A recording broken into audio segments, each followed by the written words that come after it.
우린 지난 시간에 유다 공동체의 대대적인 회개 운동 가운데에 레위인들의 그 고백을 통해서 구약의 전 역사를 한번 훑어보았습니다. 이스라엘을 통해서 하나님 나라를 보이고자 하셨던 주님의 뜻과는 상관없이 이스라엘의 죄악이 끊임없이 그 역사 가운데 반복되었지만 그 역사가 지금 이 느헤미야 시대까지 이어진 것은 한결같은 하나님의 긍휼 때문이었습니다. 그 놀라운 하나님의 긍휼로 말미암아 이 백성이 진멸되지 않았고 이제 그 백성이 회개하며 주께로 돌아올 수 있는 이유가 되었던 것입니다. 이렇게 시작된 유다 공동체의 회개는 금식하며 굵은 베옷을 입고 애통한 데서 그치지 않았습니다. 오늘 본문은 회개 이후에 일어났던 공동체적인 결단에 대해서 우리에게 말씀하고 있습니다. 느헤미야 9장 38절을 보시기 바랍니다. 우리가 이 모든 일로 말미암아 이제 견고한 언약을 세워 기록하고 우리의 방백들과 레위 사람들과 제사장들이 다 임봉하나이다 하였느니라. 아멘. 백성들은 그 회개 이후에 견고한 언약을 세워서 기록하고 또 리더들이 거기에 임봉했습니다. 임봉한 자들의 명단이 10장에 나오고 있는데 느헤미야부터 해서 대제사장들과 또 레위인들 그리고 유력한 자들의 명단이 기록되어 있습니다. 오늘날로 치면 그 언약에 따르기로 서명 날인을 한 것입니다. 그런데 이 서약은 단순한 약속이나 어떤 결심이 아니었습니다. 10장 29절 상반절을 한번 보시기 바랍니다.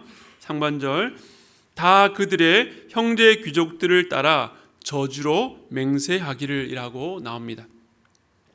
즉 전 공동체가 이 언약 앞에서 어떤 태도로 임하고 있는지를 알 수 있습니다. 백성들은 그야말로 비장한 각오로 생명을 건 결단을 하고 있습니다. 이것이 누군가 강요해서 억지로 한 것이 아닙니다. 백성들과 그 조상들의 죄 가운데서도 끊임없는 하나님의 그 큰 긍휼과 은혜에 대한 자발적인 반응이었다는 것입니다. 이들이 언약을 세우게 된 직접적인 이유에 대해서 38절 시작을 보면 이렇게 말합니다. 우리가 이 모든 일로 말미암아. 그렇다면 이 모든 일이 어떤 일인지 바로 앞인 이 37절에 이렇게 설명하고 있는데요. 우리 37절 말씀 같이 읽겠습니다. 시작. 우리의 죄로 말미암아 주께서 우리 위에 세우신 이방 왕들이 이 땅에 많은 소산을 얻고 그들이 우리의 몸과 가축을 임의로 관할하오니 우리의 곤란이 심하오며.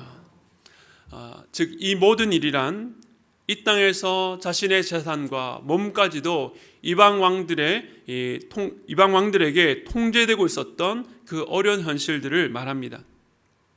지난주에 말씀드렸던 그 오랜 역사, 죄의 역사의 결국, 즉 아름다운 소산을 누리기라고 하나님께 주신 그 땅에서 종이 된 비참한 삶입니다. 그들은 이 현실이 바꿔지기를 원했습니다. 그렇기 때문에 언약을 세우고 거기에 서약하고 임봉한 것입니다. 그런데 우리가 오늘 설교를 시작하기 전에 읽었던 긴 본문 10장 28절부터 39절까지를 보면 그 안에 언약의 구체적인 내용이 담겨 있습니다. 그 내용을 보면 이 언약, 이 결심이 단지 비참한 현실에서 당장 벗어나기 위한 미봉책이 아니라는 것을 알 수 있습니다. 그들은 하나님과 맺은 언약대로 살기 위해서 구체적으로 결단을 했습니다.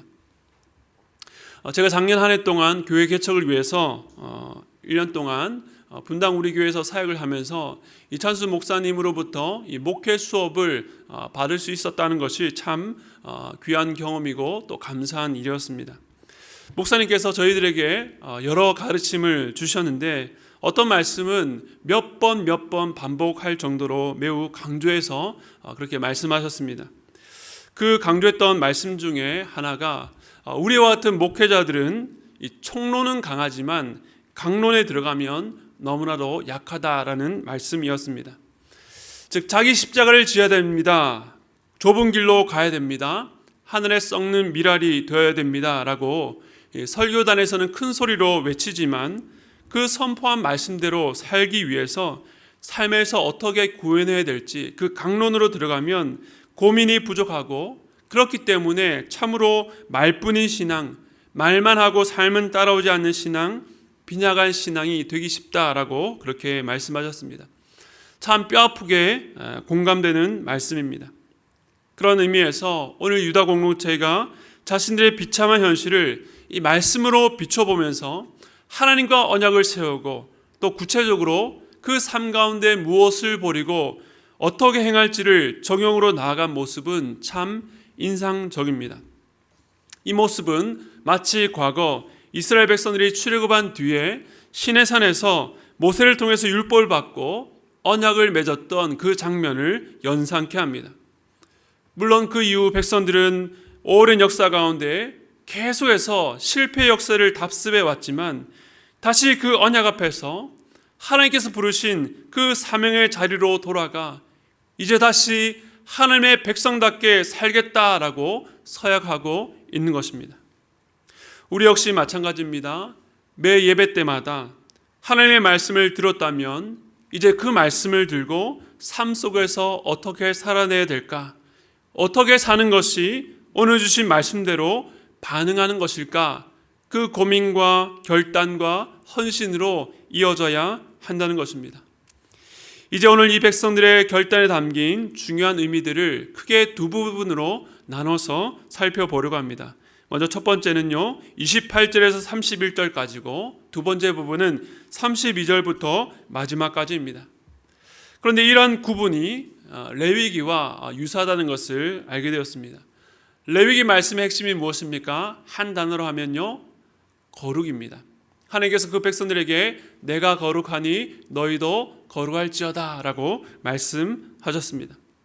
그러면 어떻게 사는 것이 거룩한 삶입니까? 라고 할 때에 하나님께서 두 방면으로 백성들에게 가르쳐 주셨습니다.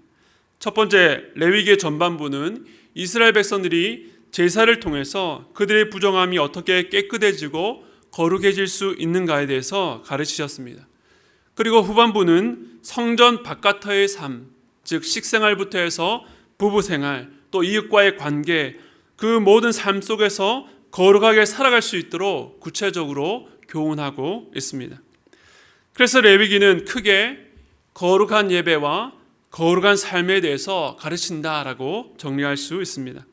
그런데 오늘 백성들의 결단도 두 부분으로 나누어 봤는데 이렇게 적용할 수 있습니다. 전반부는 거룩한 삶, 즉 이방인과 구별된 삶을 살기 위한 적용이고, 후반부는 하나님께 드리는 헌물과 관계된 이 거룩한 예배에 대한 회복에 대한 적용이라고 정리할 수 있습니다.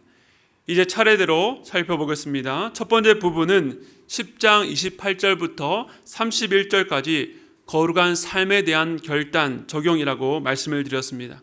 그 내용은 이방인들과 통혼을 금지한다는 것과 안식일, 또 안식년, 면제년에 관한 것입니다. 사실 이 내용들은 이스라엘 백성들이 처음 가나안 땅에 들어오기 전에 그들에게 주셨던 말씀과 다르지 않고 같습니다. 그런데 그 내용을 지켜야 될 이 백성들의 현실은 그때와 많이 달라져 있습니다. 이제 그 가나안 땅은 더 이상 그들만의 땅이 아니었습니다. 유대는 이방 왕들의 관할 하에 있었고, 그 땅에는 오히려 예전에 쫓아냈어야 될 그 이방 사람들이 오히려 터줏대감처럼 그들의 이웃 주변에 살고 있었습니다. 과거보다 이방인들과 떨어지기 더욱더 힘든 상황, 그들의 영향을 받으며 그 영향력 아래에 있을 수밖에 없는 그런 삶을 살고 있었던 것입니다. 이 상황 속에서 이방인과 통혼하지 않겠다라고 하는 것은 그들의 신앙을 정결하게 지키겠다는 결단이었습니다. 우리가 잘 아는 것처럼 솔로몬 왕이 자기의 왕권을 강화하기 위해서 수많은 이방 여인들과 통혼했지만 오히려 역설적이게도 그 이후로 이스라엘은 둘로 쪼개지고 각기 쇠퇴하다가 망했습니다. 통혼은 하나님의 백성의 정체성을 무너뜨리는 죄였습니다. 이것이 꼭 결혼의 문제만을 말하는 것이 아닙니다. 하나님이 없는 자들의 생각과 같은 길을 걸어가고 그들의 지혜를 따라가며 영향받는 삶을 산다면 우리의 삶이 그들의 영향을 주는 것이 아니라 우리가 그들의 영향 속으로 들어가서 그들과 똑같은 길을 걷게 되는 것입니다. 이 세상의 풍조와 생각을 따르지 않겠다라는 결단이었습니다. 그리고 안식일에 이방인들의 물품을 사지 않겠다라고 합니다. 매 7년마다 땅을 쉬게 하고 모든 빛을 탕감하는 서약도 했습니다. 안식일과 안식년, 면제년은 이 주어진 일상, 시간 속에서 주님이 주실 참 안식을 바라보는 규례였습니다. 안식일을 지키고 일곱째마다 땅을 쉬게 하고 빛을 면제하는 것은 그 고달픈 일상 속에 안식일과 안식년 규례를 지키면서 장차 우리의 모든 짐을 벗고 완전하게 누릴 안식을 소망하고 바라보는 결단이었습니다. 동일한 땅에 살지만 하나님의 백성들은 어디에 소망을 두고 사는지가 이 안식일 규례, 안식년 규례를 통해서 드러나는 것입니다. 이방인과 열강의 틈바구니에 살면서도 그들과 구별된 시간표와 정체성을 지키려는 이 결단은 세상과는 다른 소망으로 다른 방식으로 살아가는 삶을 보여주는 것입니다. 이처럼 유대의 공동체는 이방인을 쫓아내고 그 이방 왕의 압제에서 벗어나게 해달라는 요청이 아니라 그들 속에서 구별되게 살 수 있는 삶의 구체적인 결단으로 나아가고 있는 것입니다. 우리가 이 세상을 살아갈 때에 우리가 지양해야 될 두 가지 극단이 있습니다. 먼저 첫 번째는 세상과 분리되어 사는 삶입니다. 신앙의 순수성, 고결성을 유지하려다가 세상을 향해서 어떤 영향력도 끼칠 수 없는 마치 박물관의 유리 안에 갇혀진 생명력 없는 그런 신앙인으로 전락될 수가 있습니다. 두 번째는 세상과 섞여 사는 삶입니다. 그런 삶이 세상 사람들로부터 참 포용력이 있다, 열린 마음을 갖고 있다는 소리는 들을 수 있어도 끝내는 맛을 잃어버린 소금처럼 사람들에게 짓밟히게 될 것입니다. 사랑하는 성도 여러분, 하나님께서 오늘날 우리가 이 세상을 살아갈 때에 그런 고민을 하기를 원하십니다. 여러분이 살아가는 현장에서 어떻게 사는 것이 세상에 살되 그 세상과 구별된 삶인지를 고민하시기 바랍니다. 그러기 위해서는 여러분의 삶의 현장에서, 여러분의 직장의 현장에서, 여러분의 가정의 현장에서 말씀을 기초로 한 삶의 원칙을 세워야 되는 것입니다. 아주 오래전 일이긴 하지만 제가 신학교 들어가기 전에 직장생활을 하면서 세상과 구별되기 위해서 제가 세웠던 원칙은 술 문화와 주일 성수였습니다. 사회 첫 발을 내디디면서 그렇게 주장하는 것이 자칫 기업 문화를 무시하고 또 버릇없어 보이고 참 좋은 분위기에 찬물을 끼얹는 듯한 눈치 없고 분위기 파악 못하는 그런 신입사원으로 찍힐 수 있었지만 저 나름대로 그런 마이너스를 회복하기 위해서 제가 할 수 있는 일을 찾아서 노력했습니다. 회식 자리에서 끝까지 자리를 지키고 마지막 뒤처리와 그리고 대리운전 역할까지, 그리고 다음날 출근길 픽업 서비스도 도맡아서 했습니다. 제가 맡고 있는 일에서 성과를 보이는 것, 그것이 제가 세상 속에 살면서 구별되는 방식이었습니다. 참 부끄럽지만 나중에는 그 분들로부터 격려와 인정도 받았습니다. 그 중에 가장 기억에 남는 말이 다른 사람들은 몰라도 니는 진짜 예수쟁이네라는 말을 들었습니다. 물론 그분이 술 먹고 한 이야기였지만 저는 빈말이 아니라고 생각합니다. 네, 취중진담이라고 하지 않습니까? 여러분, 세상이 그리스도인을 향해서 비아냥거리고 조롱거린 것을 그냥 흘려듣지 마시고 그 소리는 역설적으로 이 세상에서 참된 그리스도인을 보고 싶다라고 하는 강렬한 소원으로, 그런 소리로 들으시기를 바랍니다. 두 번째는 32절에서 마지막 39절까지로 거룩한 예배에 대한 결단입니다. 특별히 이와 관련해서 헌금에 대한 서약이 주를 이루고 있습니다. 먼저는 성전세에 관한 것입니다.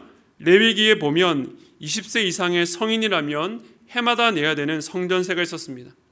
33절에 보니까 이 성전세 용도에 대해서 설명하고 있습니다. 성전 안에서 날마다 드려야 될 제물들과 성전의 모든 일을 위해서 쓰였습니다. 이어서 날마다 드려야 되는 제단에 그 불이 꺼지지 않기 위해서 사용되어야 되는 그 땔감을 공급하기 위해서 나무를 드리겠다라고 헌신했습니다. 그리고 토지의 첫 소산, 과목의 첫 열매, 맏아들, 가축의 처음 난 것, 처음 익은 밀의 가루와 각종 예물을 드리는 것에 대해서 마지막으로 11조에 대해서 결단하고 있습니다. 이 본문에서 계속 반복되는 단어는 가져다가, 드리고, 주고입니다. 그런데 영어 성경에 보면 모두가 bring으로 되어 있습니다. 이 bring이라는 단어가 7번 반복해서 나옵니다. 가져다가 드리는 것, 물질을 주님께 드리는 헌신에 대한 말씀입니다. 그 용도는 성전의 제사와 전을 섬기는 제사장들을 위해서 쓰였지만 하나님께서 받으시는 헌물이었던 것입니다. 우리 10장 39절 말씀 함께 읽겠습니다. 시작. 곧 이스라엘 자손과 레위 자손이 거제로 드린 곡식과 새 포도주와 기름을 가져다가 성소의 그릇들을 두는 골방, 곧 섬기는 제사장들과 문지기들과 노래하는 자들이 있는 골방에 둘 것이라. 그리하여 우리가 우리 하나님의 전을 버려두지 아니하리라. 마지막에 뭐라고 고백하고 있습니까? 우리가 우리 하나님의 전을 버려두지 않겠다라고 결단합니다. 그 말 뜻이 무엇입니까? 이전까지는 그들이 마땅히 드려야 될 헌물을 하지 않았던 죄가 하나님의 전을 버려두는 결과를 초래했다라는 고백입니다.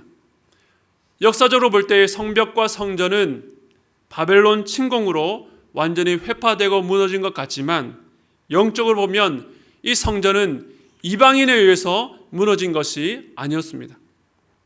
성전이 무너지기 전 이스라엘 백성이 하나님의 전을 버리는 일이 먼저 일어났습니다. 그들이 어떻게 버렸습니까? 그들의 제사가 타락했습니다. 그들이 제사를 드리지 않았던 것은 아닙니다. 그런데 말라기서를 보면 하나님께 흠없는 것을 제물로 드려야 되는데 집에서 기를 수 없는 상품 가치가 없는 병든 것들과 눈먼 것들로 제사했습니다. 왕정 시대를 보면 왕이 영적으로 타락했을 때에 성전이 보수할 곳이 많았음에도 불구하고 그것을 전혀 돌보지 않았습니다. 그들이 이처럼 하나님의 전을 버린 것은 곧 하나님을 버린 일이었습니다.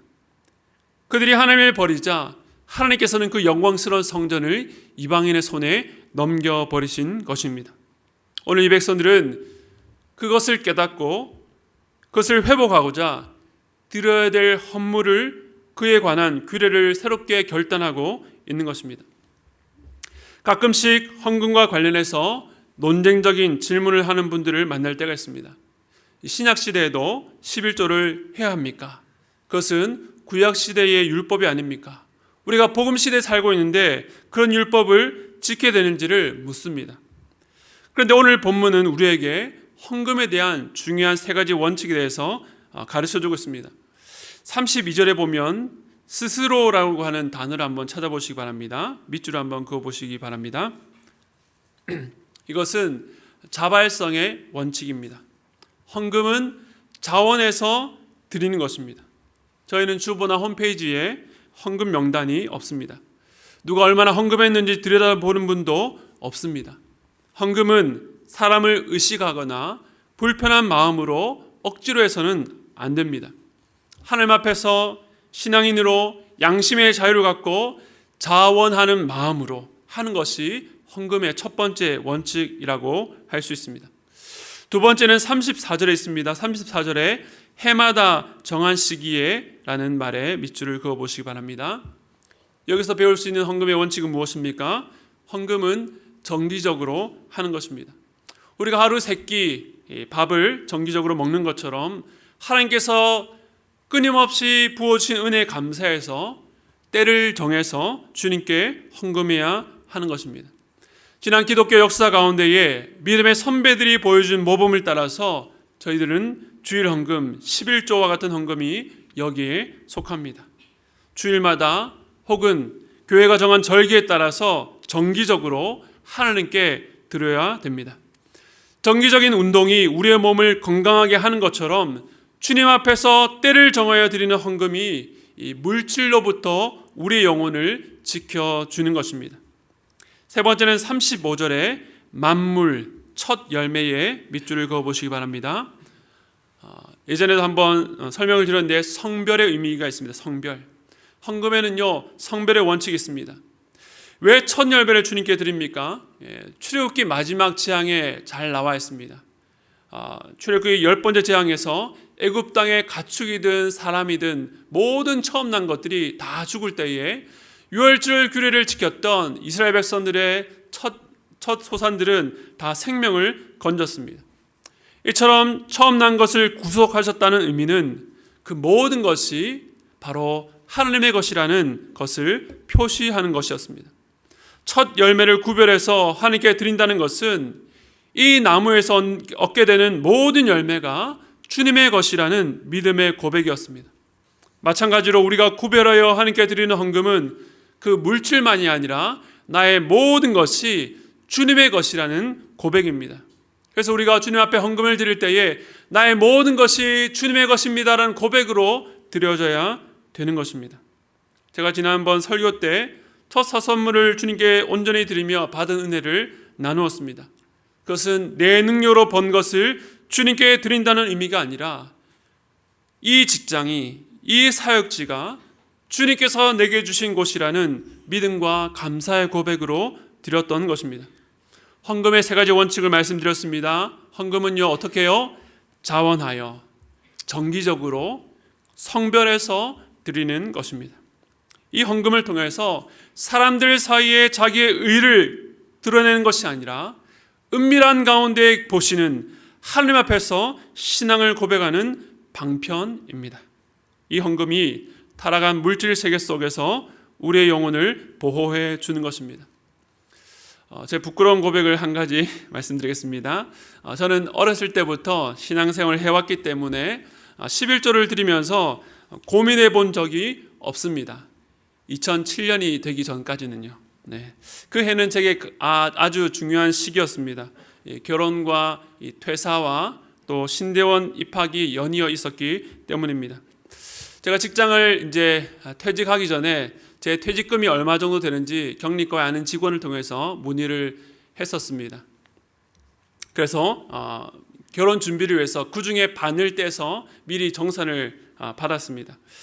결혼을 하고 2달 뒤에 신학교 진학을 위해서 회사를 퇴직하고 퇴직했는데 이제 한 가정이 되자마자 백수가 된 것이죠. 신대원에 들어가기까지는 6개월의 정도 시간이 남았고 또 신대원 들어간다고 해서 바로 사역할 수 있는 것이 아니기 때문에 최소한 1년 정도는 버틸 수 있어야 된다라고 생각하고 열심히 계산기를 돌렸습니다. 퇴직하고 얼마 있다가 이제 퇴직금이 들어오던데 이게 회사에서 한 번 들어오는 것이 아니라 여러 금융회사를 통해서 분할해서 이렇게 들어오는 것이었습니다. 나중에 통장에 일정 기간 동안에 들어왔던 그 돈들을 합산해 보니까 제가 처음 들었던 그 퇴직금과 일치했습니다. 물론 그 중에서 제가 미리 정산받았던 금액은 뺀 금액이지요. 그렇다면 이제 여기서 이제 문제가 생깁니다. 여러분 이제 퇴직금이 다 들어왔는데 이제 11조를 내야 되는데 여러분 같으면 어떻게 내셨겠습니까? 제가 계산의 편의를 위해서 제 퇴직금이 1,000만 원이라고 한번 가정해 보겠습니다. 그러면 제가 미리 땡겨서 받은 금액이 500만 원이었고 나중에 들어온 금액이 500만 원이었습니다. 만약 여러분 같으면 11조를 얼마를 드리겠습니까? 제 안에서 고민이 되었습니다. 지금 내 수중에 들어온 돈이 500만 원이니까 거기에 11조는 50만 원을 드려야 될까? 아니면 원래 내 퇴직금이 1,000만 원이었기 때문에 100만 원을 11조로 드려야 될까? 머릿속이 복잡해졌습니다. 당시에는 아직 저의 그 통장을 아내에게 전권을 맡기기 전이었기 때문에 저만 알고 제가 액수를 정하면 되는 것이었습니다. 그런데 제 머릿속에 이제 앞으로 수입 없이 살아가야 될 그 앞날에 대한 염려가 무려 30년 가까이 아무 고민 없이 11조를 철저히 내며 살아왔던 저를 혼란스럽게 했습니다. 그렇게 꼬박 하루를 고민의 밤을 보내며 기도하던 중에 하나님을 온전히 의지하지 못했던 저의 연약함을 보게 되었습니다.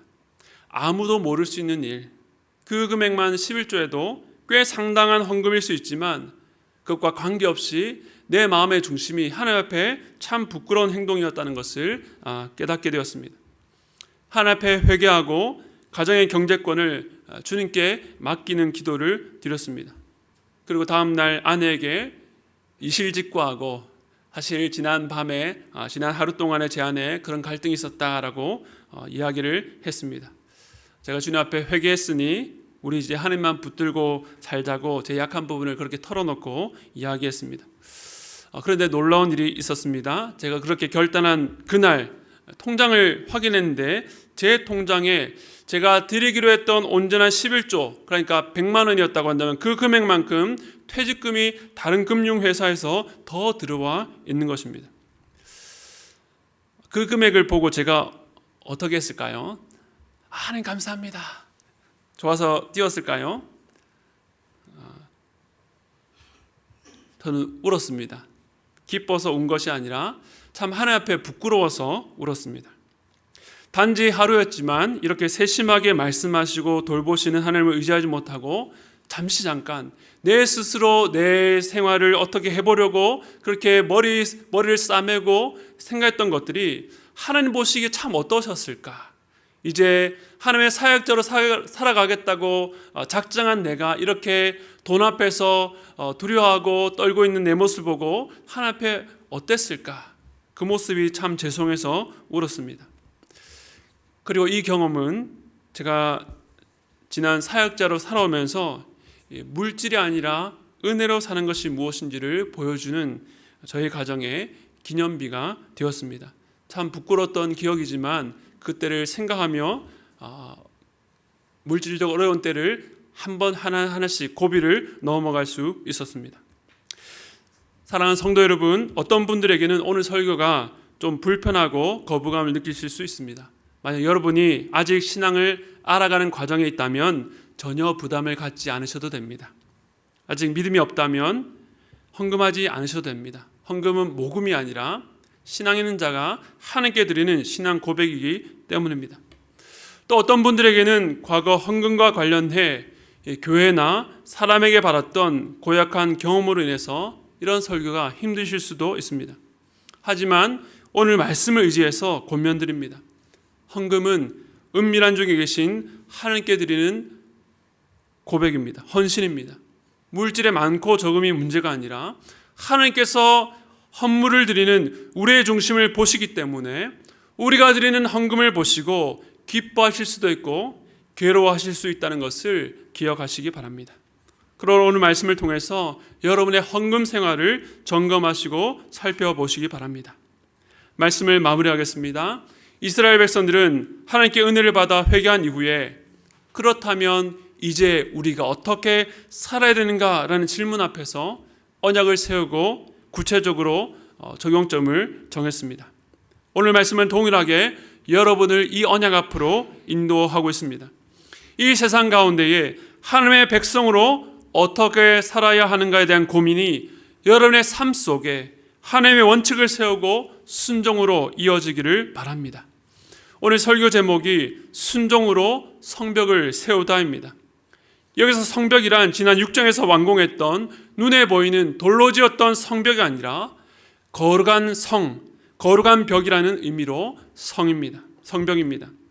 느헤미야서는 눈에 보이는 성벽을 세우는 것으로 끝나지 않았습니다. 그 이후 백성들은 말씀으로 돌아왔고 그 말씀 앞에 회개했고 이제 그 말씀대로 순종하고자 구체적인 삶의 자리로 나아가고 있습니다. 여러분, 말씀에 대한 순종이 우리를 지켜줍니다.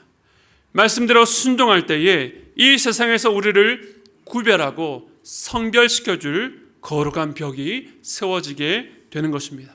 끝으로 우리 말씀 한 구절 읽겠습니다. 로마서 12장 2절 말씀 함께 읽겠습니다. 시작. 너희는 이 세대를 본받지 말고 오직 마음을 새롭게 함으로 변화를 받아 하나님의 선하시고 기뻐하시고 온전하신 뜻이 무엇인지 분별하도록 하라. 아멘. 사랑하는 성도 여러분, 이 예배가 마치면 여러분은 이 말씀을 읽고 다시 삶의 자리로 파송받고 나아갑니다. 다수가 가는 길이라도 많은 사람이 옳다고 여기고 지금까지 그렇게 살아왔는데도 문제가 없었기 때문에 그렇게 사는 것이 아니라 그것이 주님께서 원하시는 길과 다르다면 과감히 돌아서셔야 됩니다. 여러분이 살아가는 삶의 현장에서 날마다 하나님의 선하시고 기뻐하시고 온전한 뜻이 무엇인지를 분별하시기 바랍니다. 그리고 주님께서 깨닫게 하신 그 뜻대로 살아가 여러분의 삶에 세상과 구별되는 거룩한 벽, 성벽이 세워지시기를 축복합니다.